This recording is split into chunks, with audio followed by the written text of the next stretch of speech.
Gálatas, capítulo 5. Essa é uma carta que o apóstolo Paulo escreve aos cristãos que moravam na cidade de Galácia. Então, é uma carta destinada aos Gálatas. É sobre esse texto que a gente vai conversar um pouquinho e entender algumas implicações para a liberdade. O que é liberdade? Como faz para ter a liberdade? E se a gente está correndo atrás da liberdade que é legítima, que é verdadeira, que é boa? Leia comigo, por favor, Gálatas 5:1. Diz assim: foi para a liberdade que Cristo nos libertou. Portanto, permaneçam firmes e não se deixem submeter novamente a um jugo de escravidão. Foi para a liberdade que Cristo nos libertou.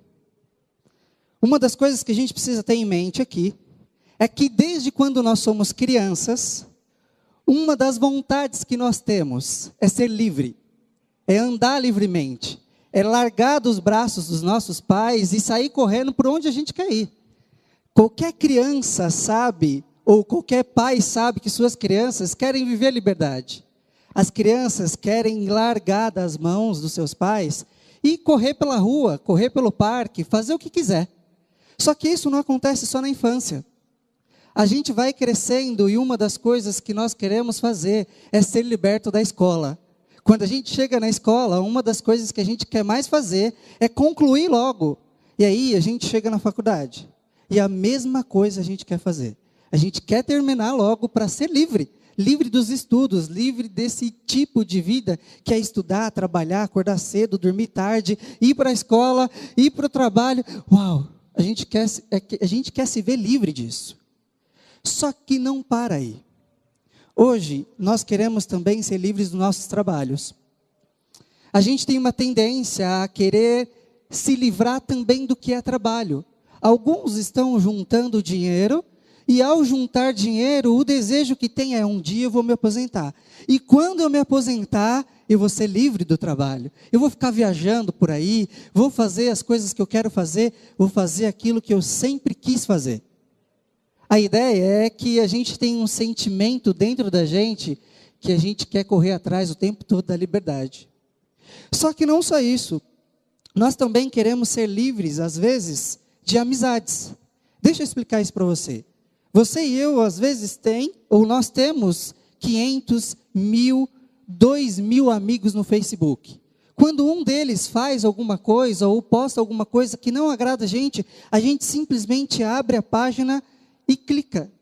E se vê livre do amigo. Então, hoje, até as nossas amizades, nós queremos se ver livres delas. Não só isso, nós também queremos ser livres no casamento. Tem muita gente, é um imaginário quase que comum, pessoas que entram num casamento, que se casam, diz que ama, faz o casamento e quando está no casamento quer dar uma fugidinha dele. Então as pessoas querem também às vezes se ver livre ou estar na condição de livre até mesmo dentro do casamento. Não é à toa que nós estamos em uma geração em que eles planejam ter um casamento, mas cada um fica na sua casa. A gente vai se casar, mas você pode ter outras relações. Na verdade, tem alguns jovens, e eu vou falar mais baixo, que querem até o green card.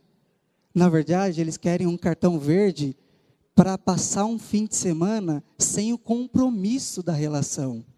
Na verdade, nós estamos almejando a liberdade. Só que vem uma pergunta para a gente: será que a liberdade que nós tanto ansiamos é a liberdade que Cristo quer que nós tenhamos? Será que a liberdade que esse mundo fala para nós termos é a liberdade que Cristo deseja que nós tenhamos? Não é verdade que muitas vezes nós queremos confessar a nossa fé em Jesus, e ao confessar a fé em Jesus, nós queremos continuar vivendo da mesma forma? Nós queremos confessar a fé em Jesus, mas nós queremos liberdade dele. Nós queremos confessar a fé em Jesus, mas nós queremos dar o nosso tom para a nossa própria vida. O que a gente mais quer nessa vida é liberdade. Só que se a gente for comparar a liberdade que o mundo prega, que as pessoas pregam na nossa geração e a liberdade que Jesus fala para a gente, quais são as diferenças? Quando a gente vem para esse texto, Gálatas 5:1, foi para a liberdade que Cristo nos libertou. Uma pergunta vem à nossa mente. A primeira pergunta que a gente pensa é, ok, Cristo nos libertou, mas o que Cristo fez para nos libertar? Se Ele nos libertou, Ele libertou do quê? O que Ele fez para deixar cada um de nós livres? E se a gente tem essa pergunta em mente, a gente precisa se lembrar que na história da humanidade um homem apareceu, surgiu em uma cidadezinha simples, humilde e pobre. Um homem que nasce em uma família que quase não tinha condições. Não só isso, porque estava fugido, nasceu em um lugar que tinha animais. Nós estamos falando de Jesus, que vem para a nossa história participar daquilo que a gente sente, daquilo que a gente vive, das nossas dores, dos nossos sentimentos angustiantes. Jesus resolveu vir para a nossa história. Ele cresce, vive uma vida justa, reta, digníssima. Aquelas pessoas que a gente olha e fala, caramba, eu desejaria ser igual a essa pessoa. Jesus não era um homem rico, não era um homem famoso, não era aquela pessoa que era celebridade. Alguns queriam segui-lo, a multidão às vezes queria segui-lo, mas Jesus era um homem simples. Ele decide então viver a sua vida de uma forma justa, dentro do propósito de Deus para ele. Mas em determinado momento, algo diferente acontece. Jesus então começa a ser perseguido, as pessoas começam a acusá-lo de crimes que ele não tinha cometido. Pessoas começaram a acusá-lo de coisas que ele não tinha feito. Então homens maus passam a perseguir Jesus e o levam a vários tipos de julgamento. Mas não só isso.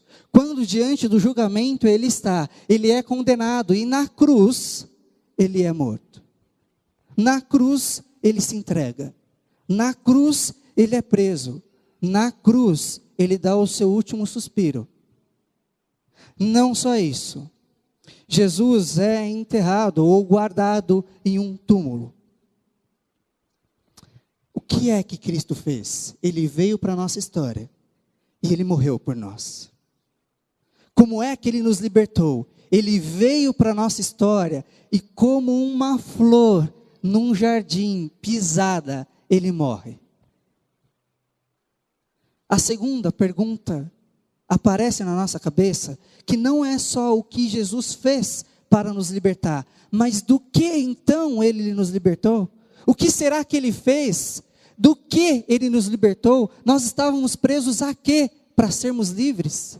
A primeira coisa que Jesus fez é que nós tínhamos um pecado, coisas em nós, uma falta de virtude que nos afastava de Deus. Algo que nós temos até hoje, que a gente pensa em fazer algo bom, mas quando a gente vai fazer, a gente faz com um sentimento errado. Algo que está dentro de nós e a gente almeja e deseja fazer algo que é certo, mas com o tempo, a gente vê que está caminhando de forma contrária àquilo que Deus desejou. O pecado esse que não só nos afastou de Deus, mas também mexe com o nosso interior e que faz com que a nossa alma fique triste. Pecado esse que às vezes mexe com a nossa estrutura da mente e a gente sequer consegue pensar aquilo que Deus gostaria. É ou não é verdade que muitas vezes nós pecamos a nossa mente? É ou não é verdade que muitas vezes a gente deseja fazer algo que é certo? E assim como o apóstolo Paulo, a gente não consegue fazer. E aquilo que a gente não gostaria de fazer, a gente faz. O pecado é algo que não só nos afastou de Deus, mas é algo que hoje tenta nos tirar constantemente de Deus.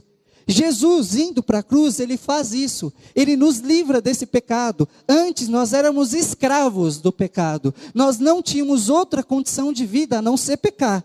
A gente só sabia fazer uma coisa nessa vida, pecar.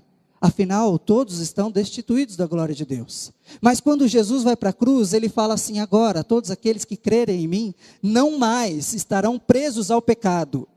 Agora, essas pessoas têm a escolha de pecar ou não.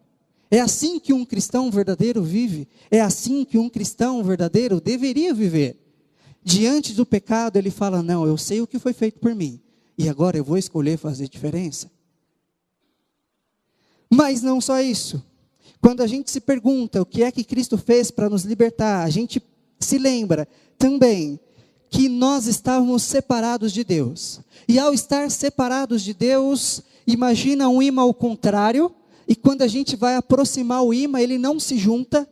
Imagina que um lado do ímã é Deus, o outro lado do ímã é o ser humano pecador. E por causa do pecado, a gente não pode se aproximar de Deus de forma alguma.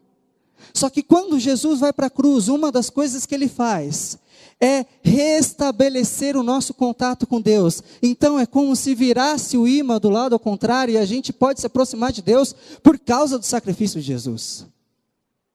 Só que não para aí. Jesus não só fez isso. Quando a gente se pergunta o que Cristo fez para nos libertar, ele também nos substituiu. Quando Jesus foi para a cruz, tinha uma ideia. Jesus não tinha pecado, pelo contrário, Jesus cumpriu tudo aquilo que deveria ser cumprido. Tudo aquilo que era para cada um de nós cumprirmos, Jesus cumpriu. Só que cada um dos nossos pecados, o meu pecado, o seu pecado, e o pecado de todos aqueles que crerem em Jesus, foi posto sobre ele.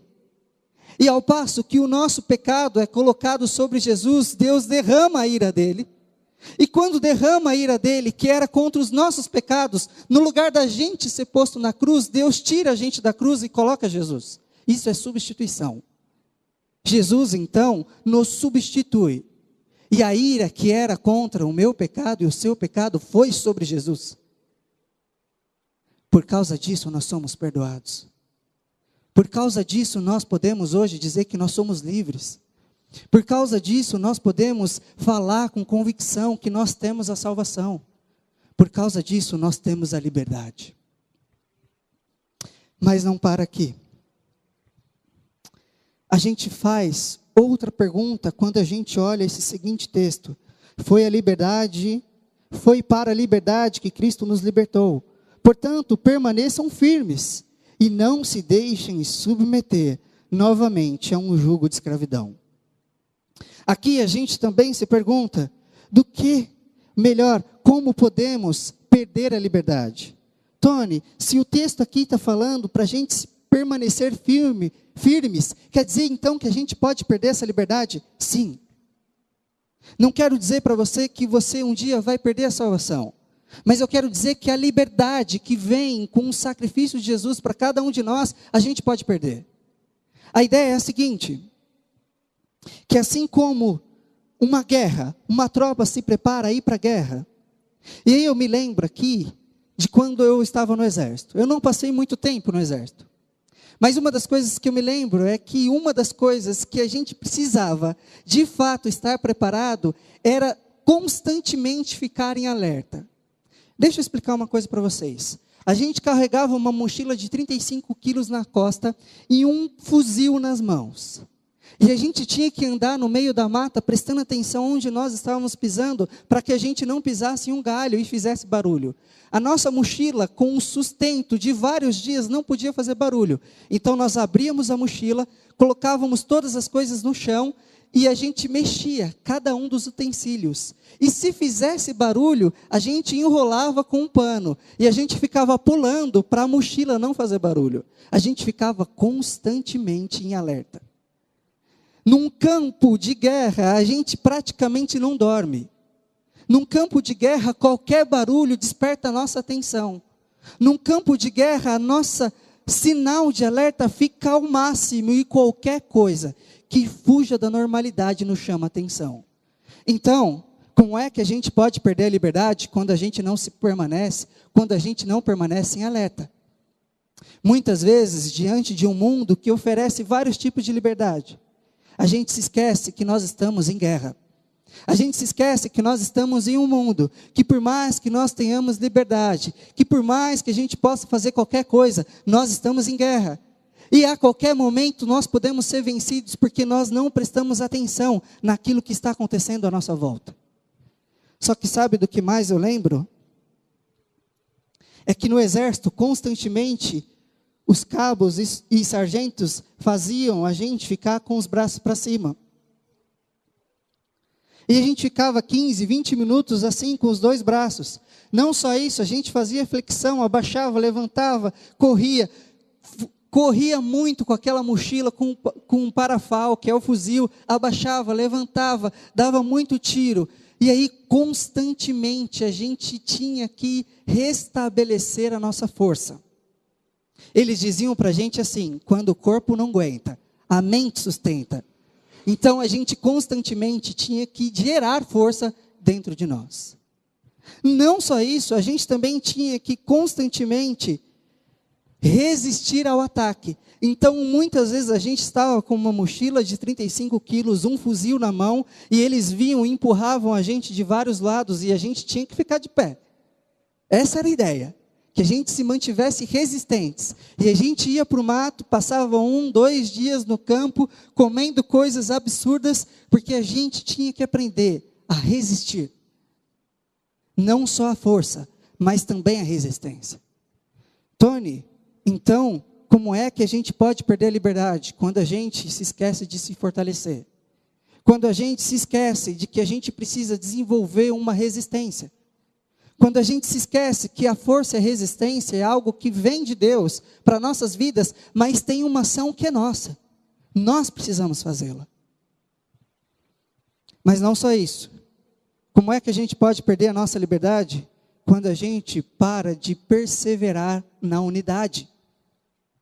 Me lembro muitas vezes que ali, junto com o meu pelotão, vários soldados juntos, sexta-feira, 5 horas da tarde, nós enlouquecidos para ir para casa.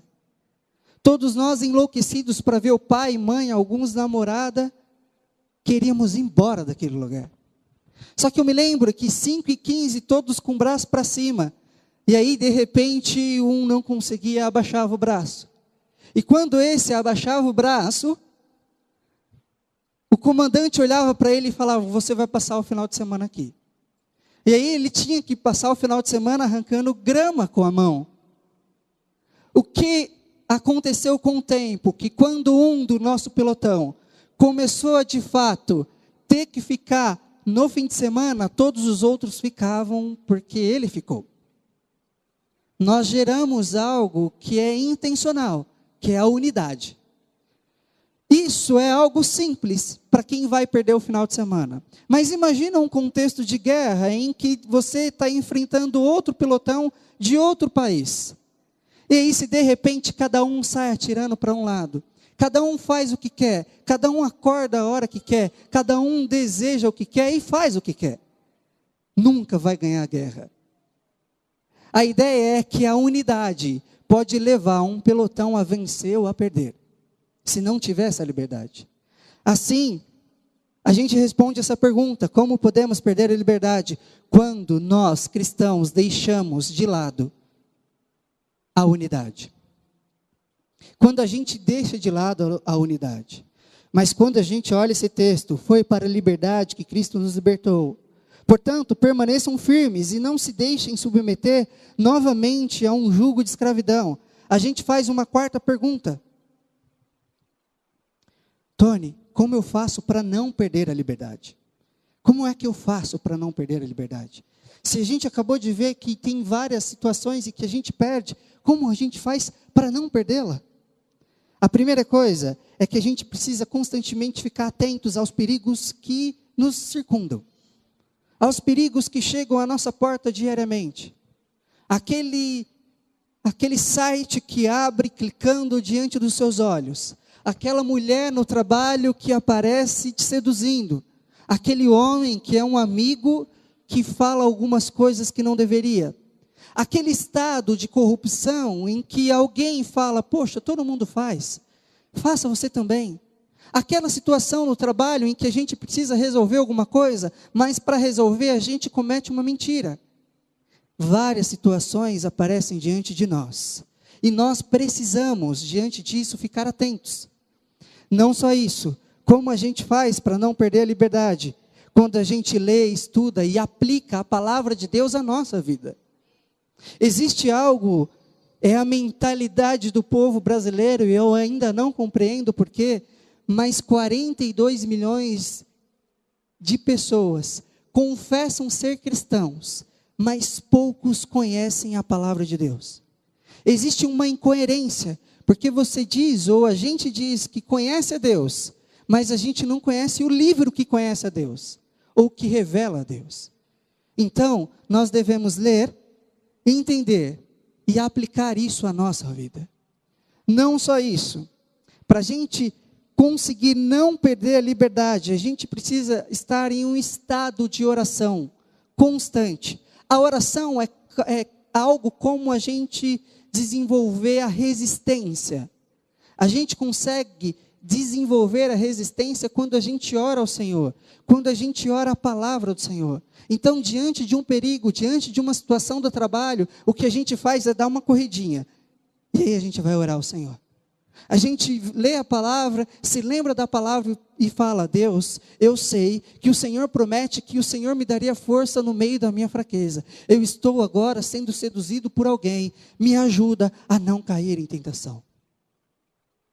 Mas não só isso. Como é que a gente faz para não perder a nossa liberdade? A gente mantém unido uns com os outros. Lembra que eu falei que em um campo de guerra, se não tivermos unidade, nós não venceremos a guerra? Assim acontece com o povo de Deus. Assim acontece comigo e com você. Não dá para cada um de nós acharmos que nós devemos viver as nossas vidas sem ser em unidade. Não dá para acharmos que nós seremos fiéis ao Senhor se a gente não vive na igreja do Senhor. Não dá para achar que nós conseguiremos vencer a luta contra o pecado se nós não compartilharmos isso com o nosso irmão e nem deixar com que ele nos ajude a lidarmos com o pecado. Para a gente não perder a liberdade, a gente precisa desenvolver a unidade. A unidade é algo que o povo de Deus faz porque se espelha no próprio Deus. Deus é Pai, Deus é Filho e Deus é Espírito Santo. O ser humano, você e eu, fomos criados à imagem desse Deus. Portanto, naturalmente, nós somos seres relacionais. Nós somos seres relacionais. Nós somos seres que nascemos para viver em comunidade. Nós somos seres que nascemos para viver em unidade. Basta de um povo cristão que não vive a unidade do reino de Deus. Basta de um povo cristão que vive brigando entre si. Afinal, deixa eu repetir uma coisa para vocês. Os filhos de Deus, os discípulos de Jesus, seriam reconhecidos como discípulos quando agissem com amor um com o outro. Então, se tem algo hoje que impede a gente de viver em unidade com o irmão, está na hora de um arrependimento diante do Senhor. Se tem algo que já nos impediu de viver em unidade com alguém, está na hora de nos arrependermos diante de Deus e pedirmos perdão a Ele. E se não tem condição de fazer agora, que a gente faça isso durante a semana. Mas nós não podemos, como um povo de Deus, não vivermos em unidade. Só que quando a gente olha esse texto, foi para a liberdade que Cristo nos libertou. Portanto, permaneçam firmes e não se deixem submeter novamente a um jugo de escravidão. A gente se faz a quinta pergunta: qual é o estilo de vida daqueles que são livres? Qual é o estilo de vida daquele que é livre? Tony, você já falou como é que quem deu a liberdade, o que Cristo fez por ela, como não perdê-la, por que alguns perdem? Mas como é que uma pessoa livre deveria viver? A primeira coisa que a gente precisa ter em mente. Deixa eu contar uma história para vocês. 1914, Primeira Grande Guerra Mundial. De um lado, em uma trincheira, o exército da França. Do outro lado, em outra trincheira, o exército britânico. Esses dois estavam guerreando há dias. E no meio das duas trincheiras, vários corpos já estavam ali, e nenhum nem outro podia ir para enterrar esses corpos. Então esses corpos começavam a apodrecer e eles não paravam de trocar tiros um com os outros. Não só isso. Chega o dia 24 de dezembro de 1914. Chega próximo da meia-noite, eles decidem então dar uma trégua de Natal. As duas equipes entram para a sua trincheira e cada um, à sua forma, começa a cantar, a celebrar o nascimento de Jesus.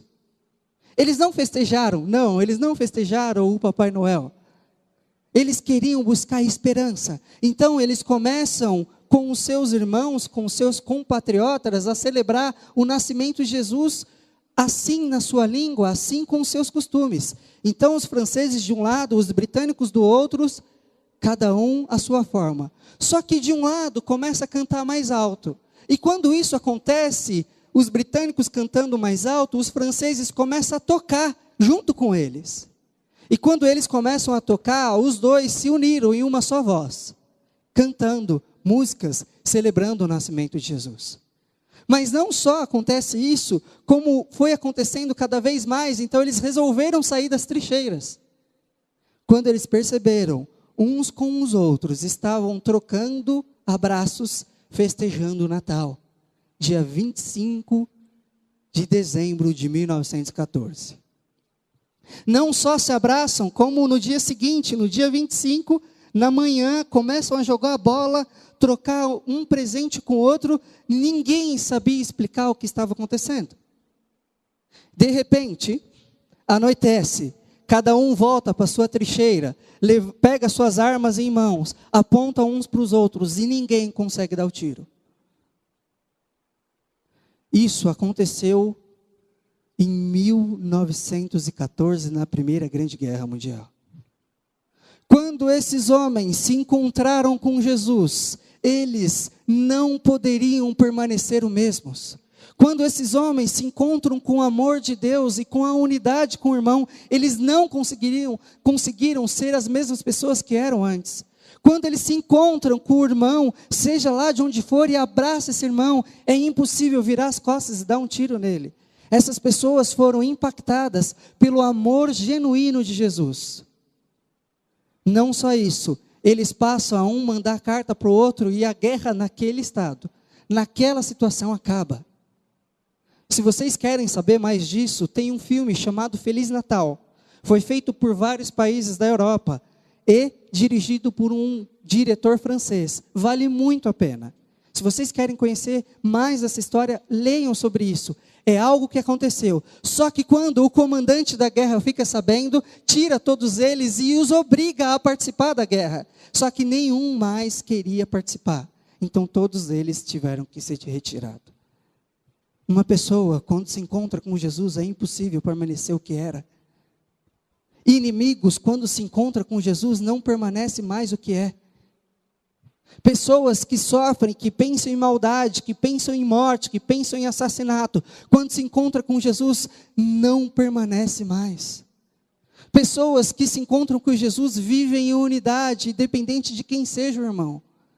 Mesmo que a língua não seja a mesma, ou mesmo que a linguagem não seja a mesma.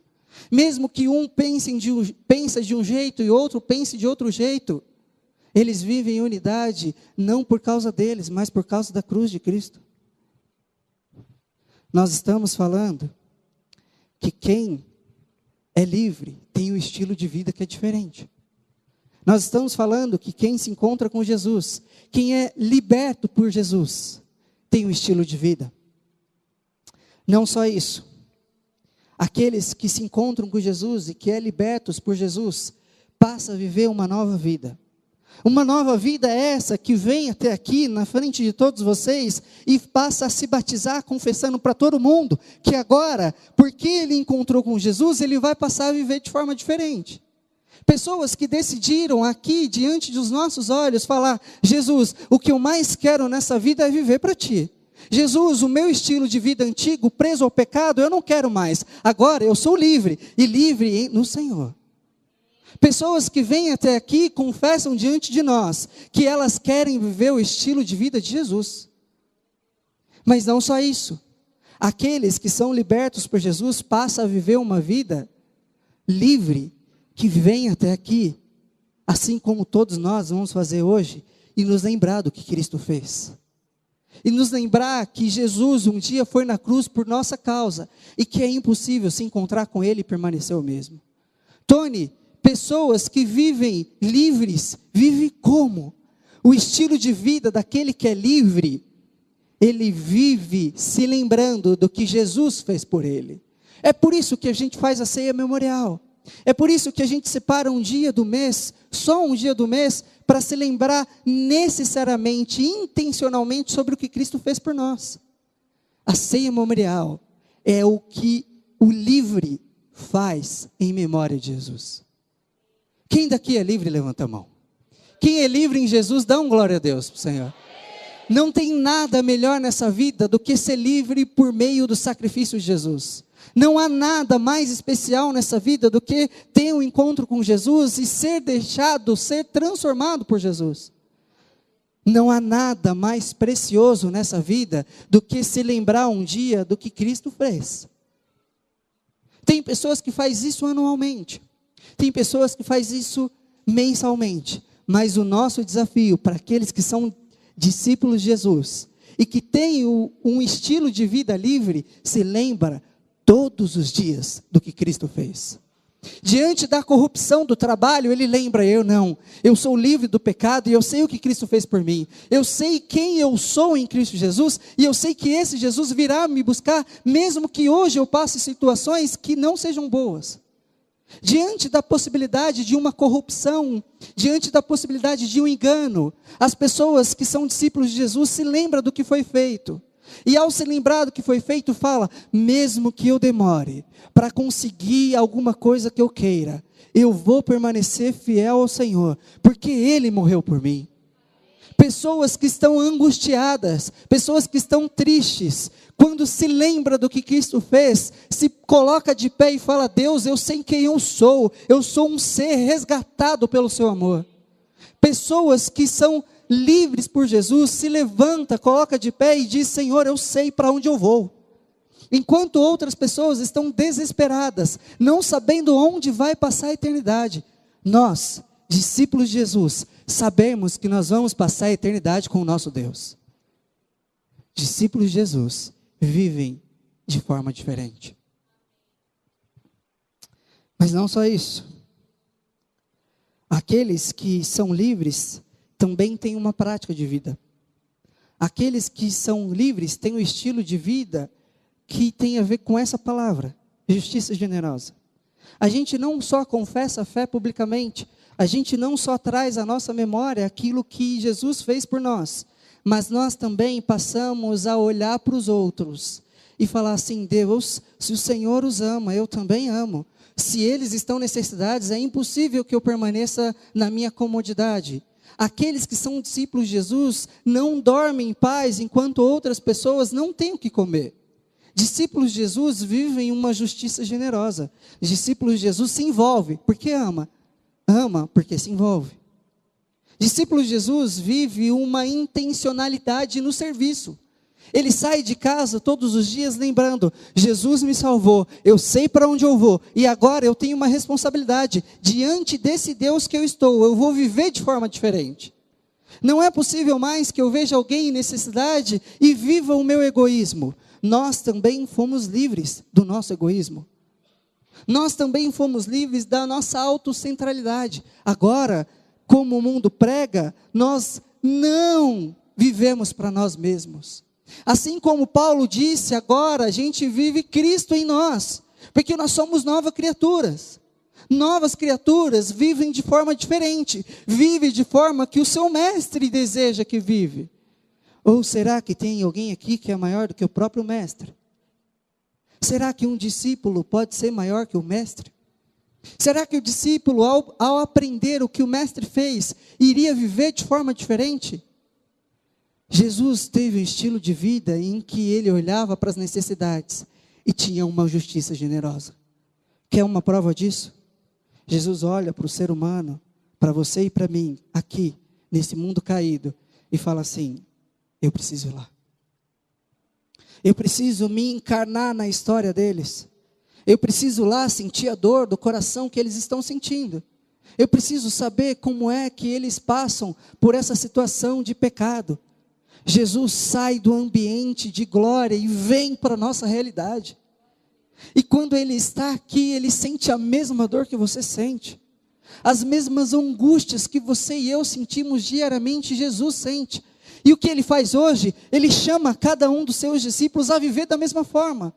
Ele chama falando que os que são livres não mais vivem para si mesmo, mas vivem para a glória de Deus. Então, se tem necessidades, eles não mais vivem do mesmo jeito. Eles suprem a necessidade das pessoas. Diante de uma cidade que está angustiada, com medo, com agonia, desesperados, Deus chama o seu povo para viver em serviço. Deus chama o seu povo para proclamar uma palavra de fé.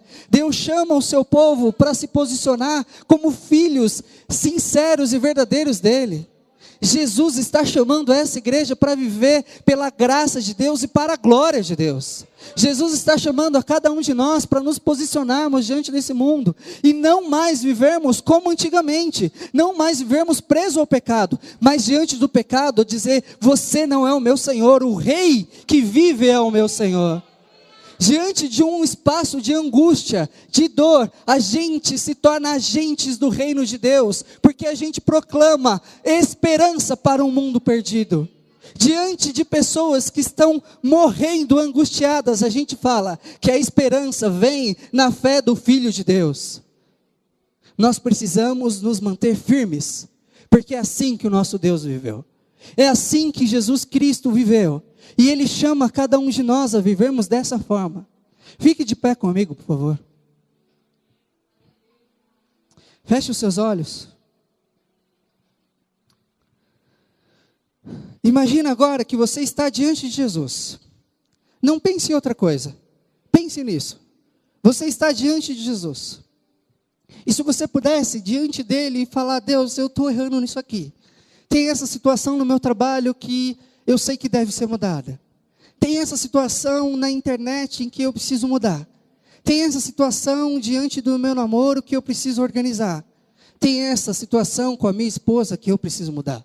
Tem essa situação na faculdade que eu preciso fazer diferente. Comece a conversar com Deus. Comece a orar ao Senhor e fale com Ele aquilo que precisa ser mudado. Ore ao Senhor.